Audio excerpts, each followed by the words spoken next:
Hey, Mike. Oliver! Welcome back. It's good to see you Welcome back, yeah. Thank you. Okay, so first time we met was in Memphis in the factory. Yes, it was. So you showed us all the production and the process. How we build, how we develop, how we get, all of our facts for our historic reissues. Yeah. So you're pretty much into these research for the specking of an original guitar, right? Oh, absolutely. Yeah. I do the research and design for all of our products, but I truly love the historics. Yeah. That's our background. That's the music. So, well, why don't we start? I mean, for some guys, it's not easy to understand. So we have Gibson Custom and we have Gibson Memphis, and some people say, "Hey, Gibson Memphis is not as good as a custom shop guitar." So what do you mean? I don't know. I never say that. No, but I mean, it's not that easy because the naming is different. Yeah, so you have Gibson Memphis and you have Gibson Custom. Right, and we used to be a part of Gibson Custom, and I'm very proud of that. That's how we developed.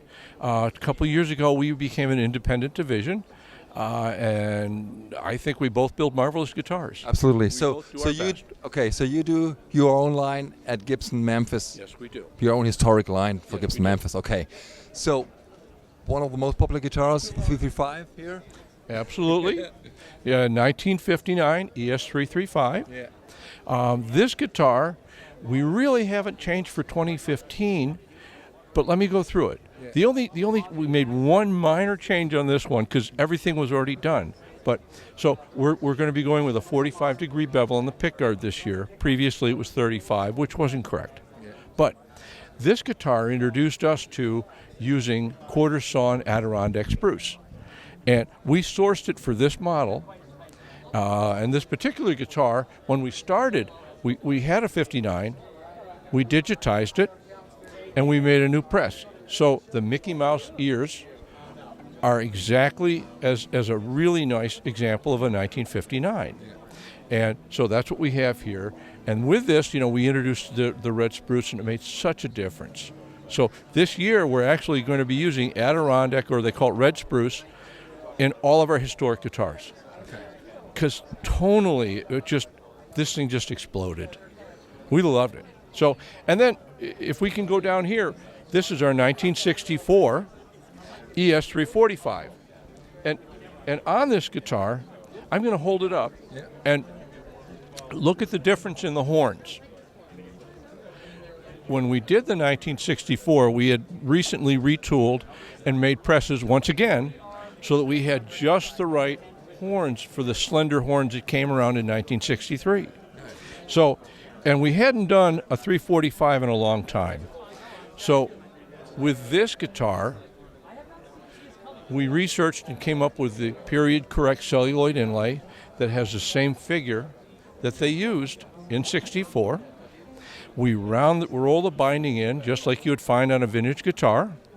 And after working with Rusty Anderson, when we recreated his 59, we've really rethought and redone a lot of our electronics and our pickups. So the pickups, in fact, in all of ours, we have our own line of pickups now called MHS, which stands for Memphis Historic Spec. And they were sort of born out of listening to so many guitars and then trying to really recreate Rusty's. And what they are is they're mismatched coils, a little bit underwound, and the biggest key, they're not potted. Okay. And we tested for a year before we really went into production in the guitars because that's a very serious thing. And without the potting, the original PAF sometimes would just take off and squeal. But the difference is when we wind these days, we can still do a scatter wind.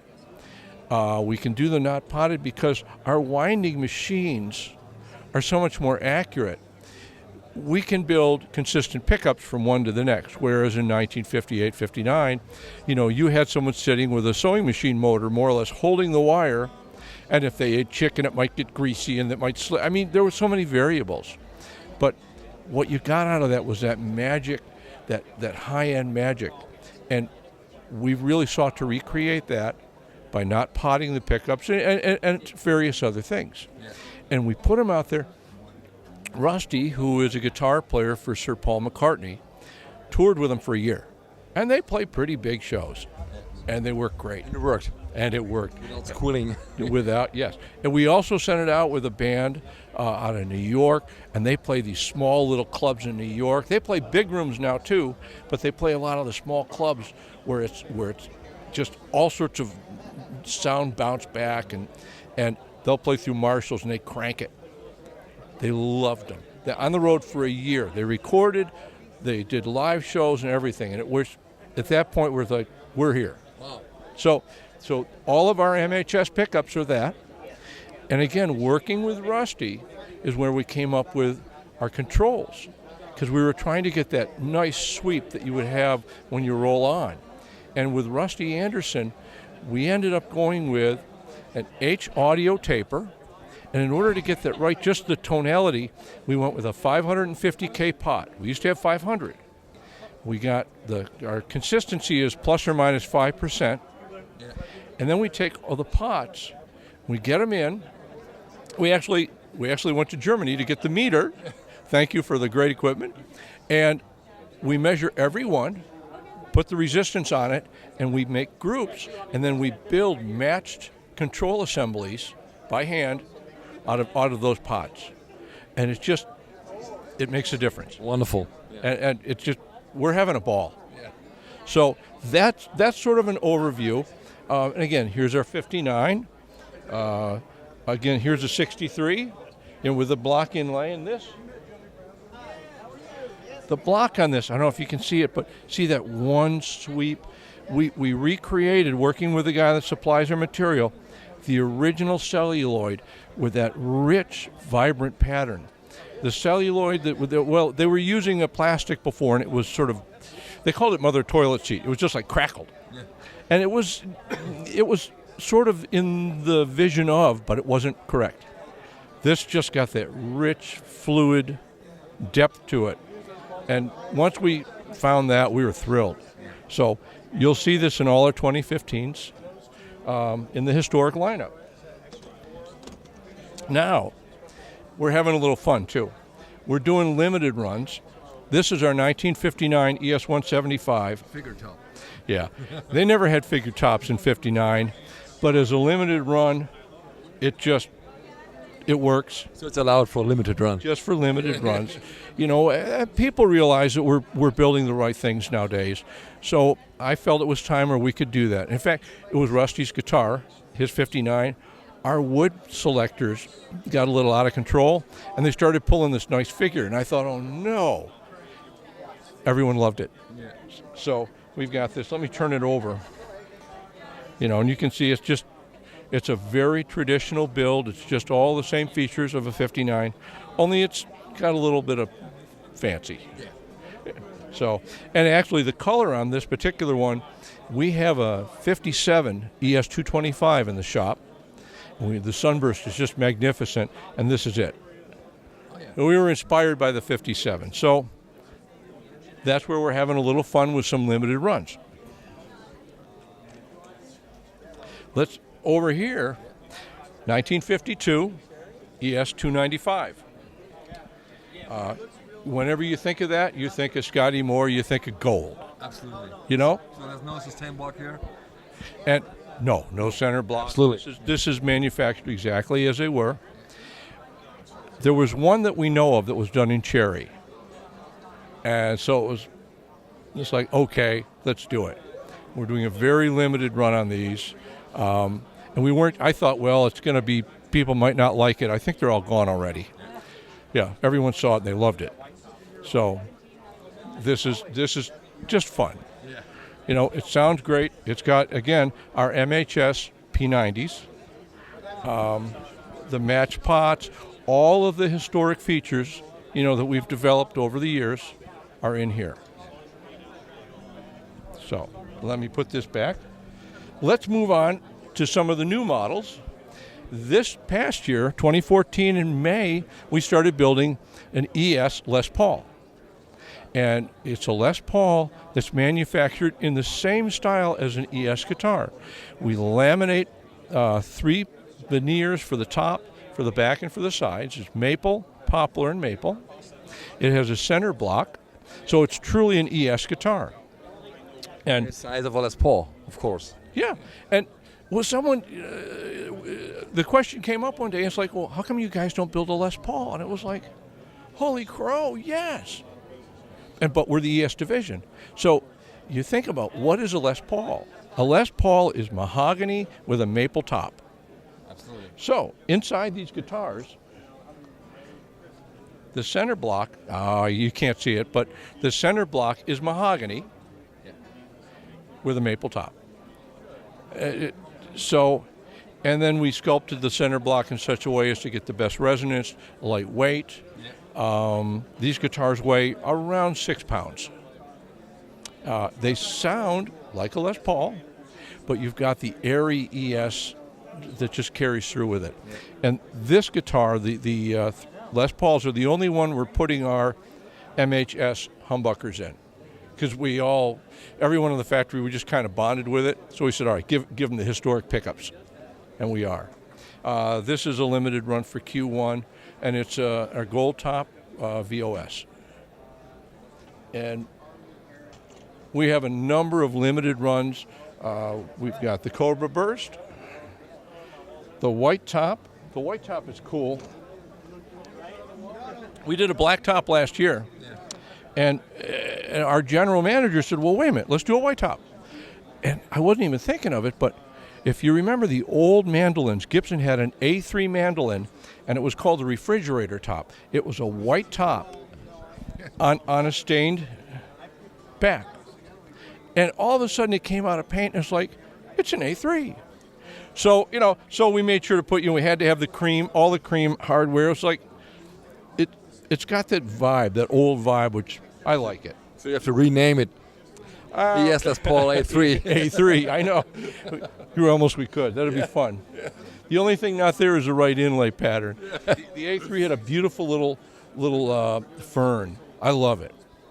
One of the other things, you can see it on here, is since we are independent division now, we thought it was time to sort of come up with our own identity. Yeah. So you'll see more and more of this sort of a subtle F-hole on things. So as we go along, that's where we're headed. Now, other Les Pauls. Here we go.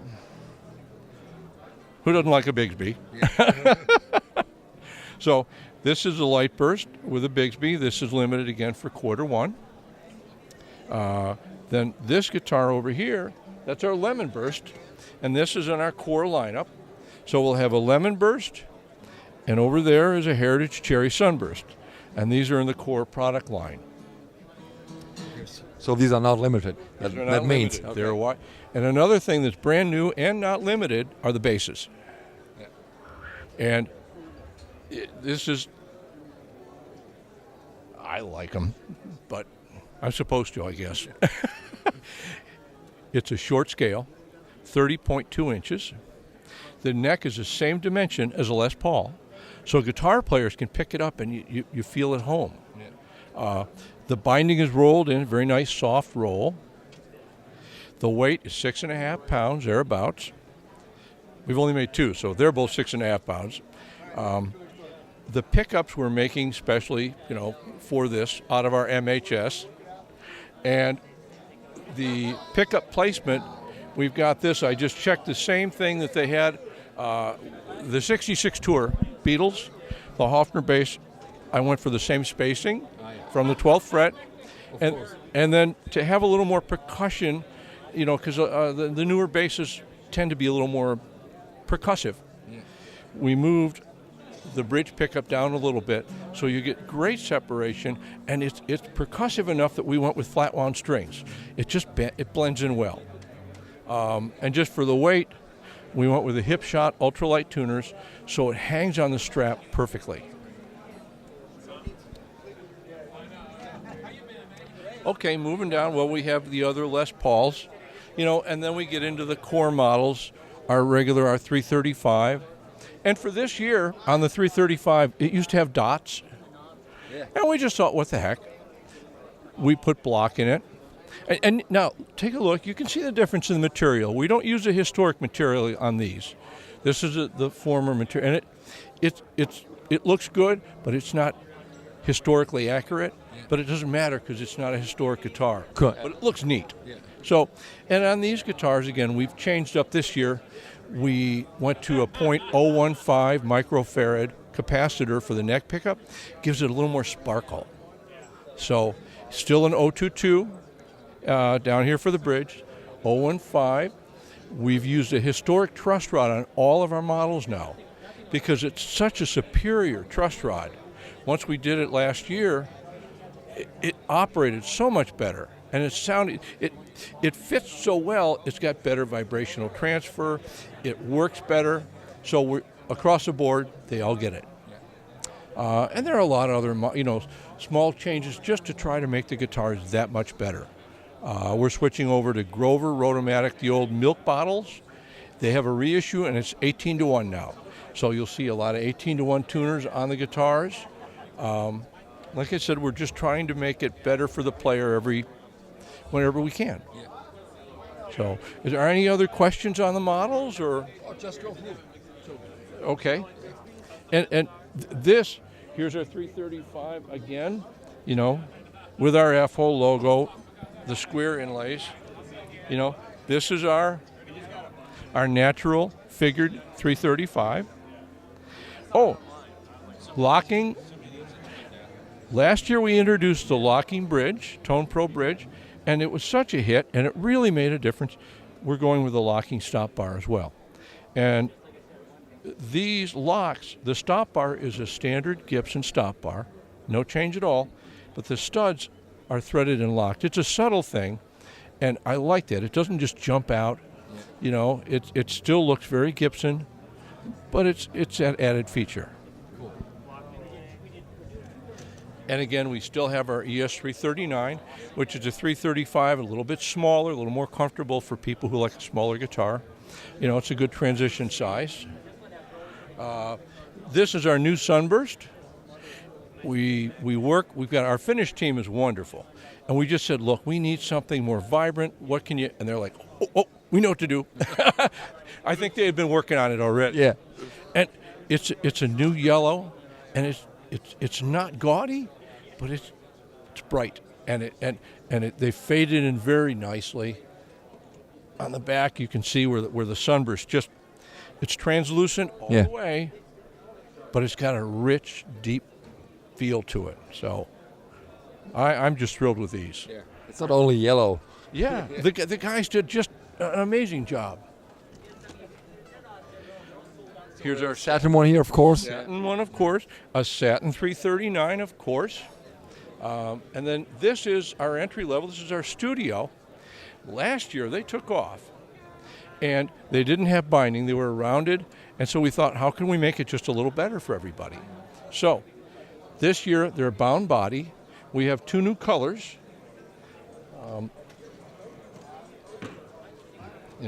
There's the wine red. And then the Sunburst is on the top.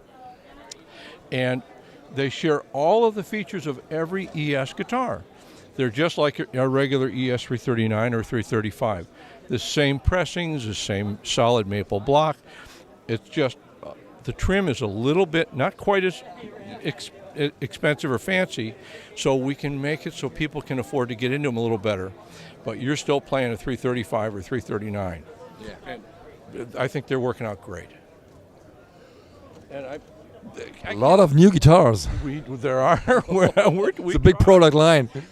And they'll actually, throughout the year, we're going to be introducing more and more limited run.